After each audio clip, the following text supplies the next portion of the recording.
सबको बहुत बहुत धन्यवाद। आज भारत जागृति से एक बहुत बढ़िया कार्यक्रम हमने लिया है, उसके बारे में बात करने के लिए, आप सबसे मिलने के लिए हमारे इनविटेशन पे इतने सारे लोग, हमारे मीडिया के भाई बहन आए हैं। अब सबका बहुत बहुत धन्यवाद करती हूँ। विमेन रिजर्वेशन बिल हमारे देश में इसका चर्चा तो काफ़ी दिनों से हो रहा है, लेकिन after 1996 once it was tabled in Rajya Sabha, it could never pass in Lok Sabha. तब से लेके आज तक 27 years के बाद भी हम अभी सिर्फ चर्चा ही कर रहे हैं। पहले तो 1996 में एक बार राज्यसभा में पास हुआ, फिर वो लैप्स हो गया। 1998, 1999, 2008 रिपीटेडली विमेंस रिजर्वेशन बिल को लाने का कोशिश हुआ है, लगातार अलग अलग सरकारों ने किया है। उन सब सरकारों का मैं बहुत बहुत धन्यवाद देती हूँ। कैसे बढ़ाना है राजनीतिक व्यवस्था में, उसके बारे में सोचिए, क्योंकि हम ग्लोबल इंडिकेटर्स में अगर आप देखेंगे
तो 18 पॉलिटिकल पार्टीज के रिप्रेजेंटेटिव्स इसमें आएंगे, और जिन महिलाओं ने इस बिल को पारित करने के लिए, इस बिल को लाने के लिए हम बोले कि आपको 9 मार्च को आना है। तो हमने कहा हमारा कार्यक्रम है, हम 16 मार्च को आएंगे, ऐसा हमारा रिक्वेस्ट था।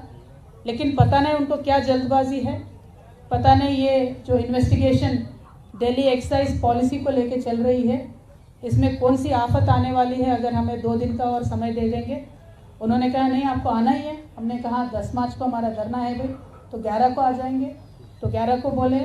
लेकिन इस बीच में जो ईडी का और हमारा कम्युनिकेशन हुआ था, इसका मुझे आप सबसे शेयर करना है।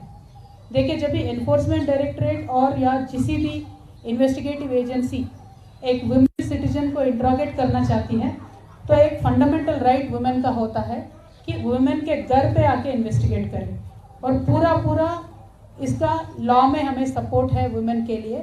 और बहुत सारे कोर्ट केसेस भी हैं जिनमें जजमेंट वुमेन के तरफ आए। तो हमने ईडी को बीच में रिक्वेस्ट किया कि 10 तारीख को बाकायदा, अगर 11 तारीख को आपको इन्वेस्टिगेट करना है हमारे घर पे आइए, अक्यूज किसी के साथ आपको इंट्रोगेट करवाना है तो उनको भी लेके आइए, घर में बैठ के इन्वेस्टिगेशन कर सकते हैं, क्योंकि लॉ हमें सपोर्ट करती है। उन्होंने कहा नहीं, आपको खुद चल के आना होगा।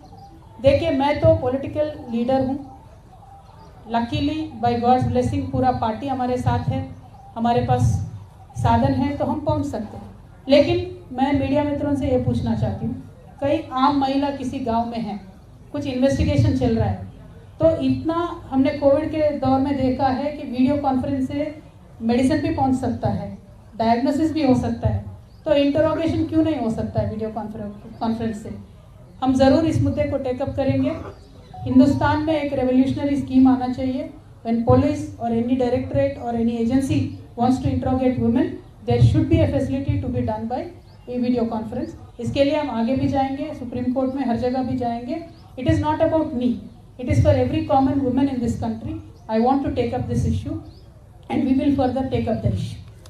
Now, when it comes to the original ED summon, we will completely side with them, support with them, because we understand the obligations of the government and the agencies. We will 100% support them. Today the question is, when we look at Telangana data, from last August, in fact from last June, Government of India has constantly been sending its agencies to Telangana. Now question is why? Because Telangana assembly polls are there in this November December. So the modus operandi of BJP has been कि जहाँ भी election है वहाँ मोदी से पहले ED पहुँच जाता है। तो हमारे तेलंगाना में भी यही हुआ है।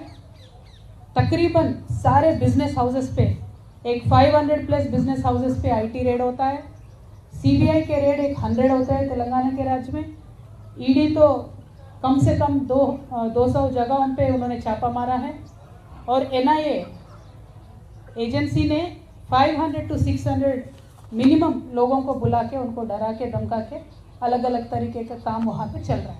मैं ये लोगों के सामने, जनता के सामने आज रखना चाहती हूँ, क्योंकि ये मेरे अकेले का मुद्दा नहीं है। हमारे खुद के पार्टी में मिनिमम 15-16 लोगों को, एमएलएस को, एमपीस को, मिनिस्टर्स को टारगेट करके अलग अलग केसेस में बुलाने का काम कर रहे हैं। तो मेरा मोदी जी से, बीजेपी से एक ही विनती है कि आप जनता के पास जाइए। आपने किस तरीके का डेवलपमेंट किया है, तेलंगाना के लिए आपने क्या किया है, देश के लिए आपने क्या किया है, वो बताइए। उनका दिल जीतिए, बाद में इलेक्शन जीतिए। लेकिन हम इलेक्शन हारेंगे या जीतेंगे, एनफोर्समेंट डायरेक्टरेट यूज़ करेंगे, बैकडोर से गवर्नमेंट में आएंगे, इस तरीके का तो हमने देख लिया है। 9 राज्यों में चला है और तेलंगाना में वो चल नहीं पाया। उन्होंने कोशिश किया है लेकिन हमने चलने नहीं दिया। तो इसीलिए उनका अभी एफर्ट ये है कि किसी भी तरीके से ईडी डाल दो, धमका दो, डरा दो। लेकिन हम भी मोदी जी से और भारतीय जनता पार्टी से और पूरे देश की जनता से बता दें कि हम डरने वालों से नहीं हैं। हम एक आंदोलन करके, स्टेट को हासिल करके आज स्टेट में सरकार चला रहे हैं। आगे चल के भी हम जनता के लिए ही काम करेंगे और हम बराबर मोदी जी का, भारतीय जनता पार्टी का जो फेल्यूर्स है उसको एक्सपोज करते ही रहेंगे। देखिए, मोदी जी ने 2022 तक बहुत वादे किए थे। उन्होंने जवान को फेल कर दिया, इस किसान को फेल कर दिया, युवाओं को फेल कर दिया। हर एक सेक्शन में वो सिर्फ और सिर्फ फेल्यूर हो और कुछ भी नहीं है। देखिए, आज ईडी के डायरेक्टर है, उनको एक्सटेंशन पे एक्सटेंशन मिलता है। सेबी के डायरेक्टर है, उनको एक्सटेंशन मिलता है। एसबीआई के डायरेक्टर है, उनको एक्सटेंशन मिलता है रिटायर होने के बाद। एलआईसी के डायरेक्टर है, उनको एक्सटेंशन मिलता है।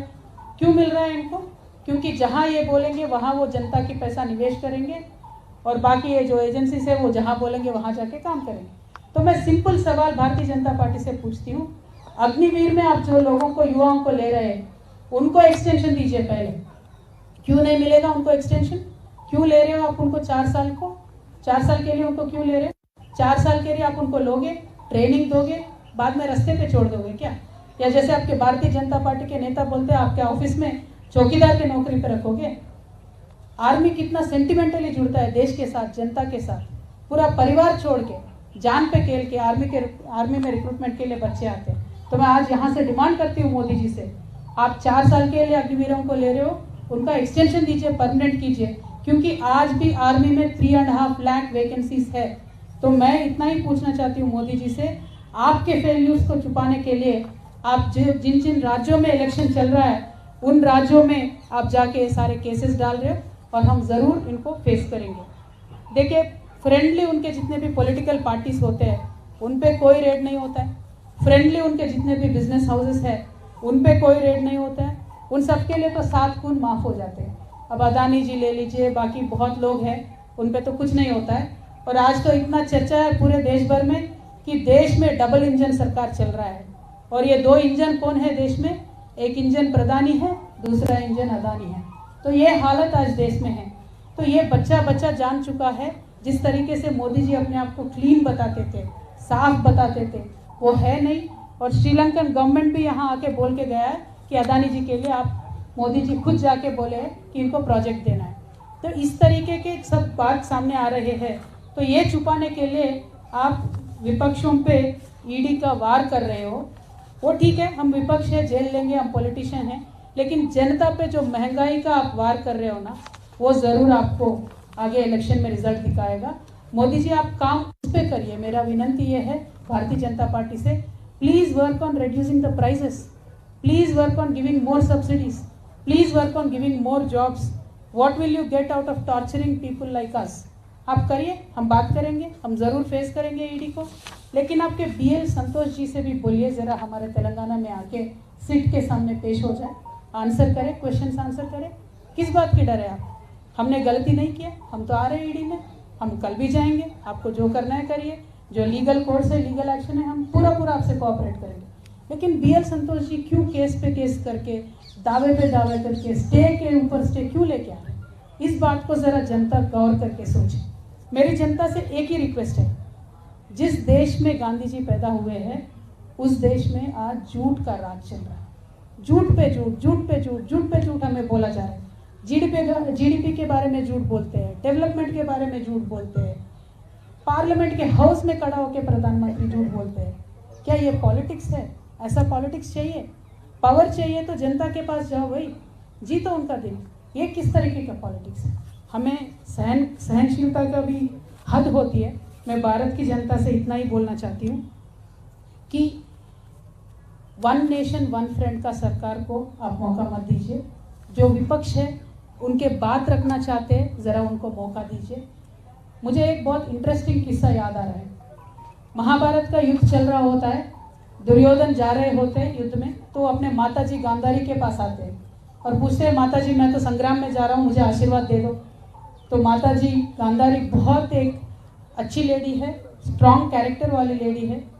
तो दुर्योधन को जानती है दुर्योधन के तरफ गलत है, तो वो आशीर्वाद कैसे दे दे विजय होने की? तो वो एक आशीर्वाद ऐसा देती है, गांधारी माता बोलती है, ये तो धर्मः ततो जयः, यानी धर्म जिस तरफ है उसका जय हो। आज मैं भी वही बोलती हूँ, धर्म जिस तरफ है उसका ही विजय हो। देखिए, जेल में रखने से कृष्ण भगवान का पैदा होने से किसी ने रोक नहीं पाया। अज्ञातवास में रह के अर्जुन का तो शूरता कभी कम नहीं हुआ। वनवास में जाने के बाद भगवान श्री राम और भी स्ट्रांग हो गए, लोक कल्याण के लिए ही काम कर रहे थे। तो जब जब इस दुनिया में किसी को लगता है कि हम भगवान से पावरफुल है, हम इंसान नहीं हैं, हम सब कुछ कंट्रोल कर सकते हैं, सारे एजेंसीज को कंट्रोल कर सकते हैं, तब एक प्रिंसिपल ऑफ नेचुरल जस्टिस करके कुछ रहता है, प्राकृतिक न्याय, ज़रूर वो आगे आएगा। कल को बीजेपी के सरकार जिस तरह से तानाशाही कर रही है इस देश के साथ, पक्का वो न्याय आगे आएगा। तो मैं आज भी वही बोलती हूँ, हम ईडी में जाएंगे, वो आप जहाँ जहाँ बुलाएंगे वहाँ जाएंगे, क्योंकि हम मानते हैं कि हमारे साथ सत्य है, न्याय है। तो ये तो धर्मः ततो जयः, हमारे साथ भगवान है। Thank you so much. जय तेलंगाना, जय भारत।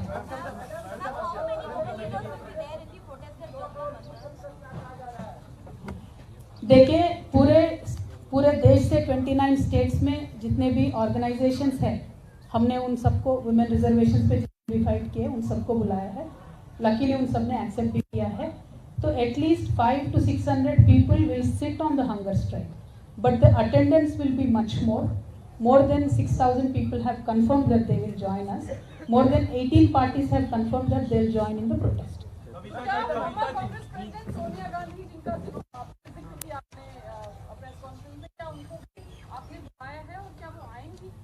मैम, सोनिया जी बहुत बड़े लीडर है, मैं तो छोटी MLC हूँ, first time MP, second time MLC।